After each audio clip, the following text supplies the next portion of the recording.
Hello everyone, welcome to my channel it's my empire. তো তোমরা আমার বার্থডে ব্লগের আগের পার্টে তো দেখিয়েছিলে দুপুরবেলা আমাকে খেতে দিয়ে দেওয়া হয়েছিল, আর খেয়ে নেওয়ার পর আমি আর ব্লগটা কন্টিনিউ করতে পারিনি। এখন বাজে সন্ধ্যে 7টা, আমরা আবার নতুন করে ব্লগটা শুরু করছি।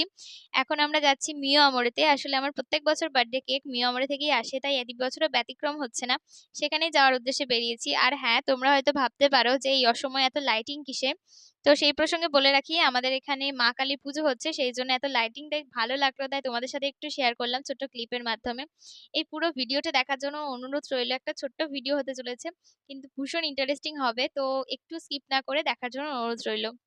আশা করছি ভালো লাগবে। এই দেখো, কথা বলতে বলতে চলে এসেছি মিও আমরেতে, আর তোমাদের এই কেকের যে ডিজাইনগুলো সেগুলো দেখিয়ে দিলাম।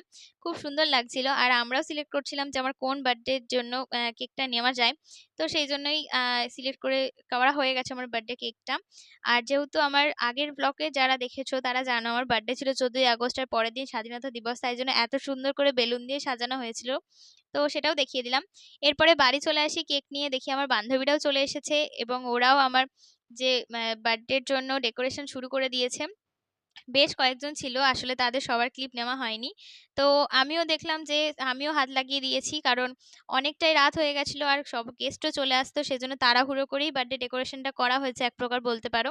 তো বার্থডে ডেকোরেশনের ফুল ভ্লগ আসবে, একটুখানি ওয়েট করো, একটু দেরি হচ্ছে দিতে, তো পেয়ে যাবে তোমরা।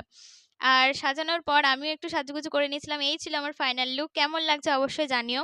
আর আমি ছিলাম বার্থডে গার্ল, তো একটুখানি ফটো না তুললে হয়, তাই সকলের সামনে একটুখানি ফটো তুলে নেওয়া হয়ে গেছে।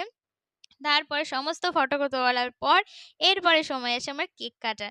তো কেকটাও কেটে নিই, কাটতে শুরু করে ফেলি, এবং সকলে যারাদের দেখতে পাচ্ছ সেই সমস্ত সকলেই ছিল আমার স্টুডেন্ট, তো ওরাই আমার পাশে দাঁড়িয়েছিল। এছাড়াও ক্যামেরার ওপারেও অনেকে ছিল যাদের ফটো আর তোলা হয়নি, নেওয়া হয়নি। তো কেক কাটার পর সকলকে খাইয়ে দিই। এরপরে রাত্রিবেলায় খাবারের সময় আর ভিডিও করা হয় না, কারণ অনেক রাত হয়ে গেছিলো, আর খাবার দেওয়ার দায়িত্বটা অনেকটাই আমার ওপর পড়ে গেছিলো, তাই ব্লগ করার আর সময় ছিল না এক প্রকার বলতে পারো। সেই জন্য আমার বার্থডে ভ্লগটা এই বছর একটুখানি ভাবেই শেষ হচ্ছে। আশা করছি তোমাদের এই বার্থডে ভ্লগটা ভালো লাগবে।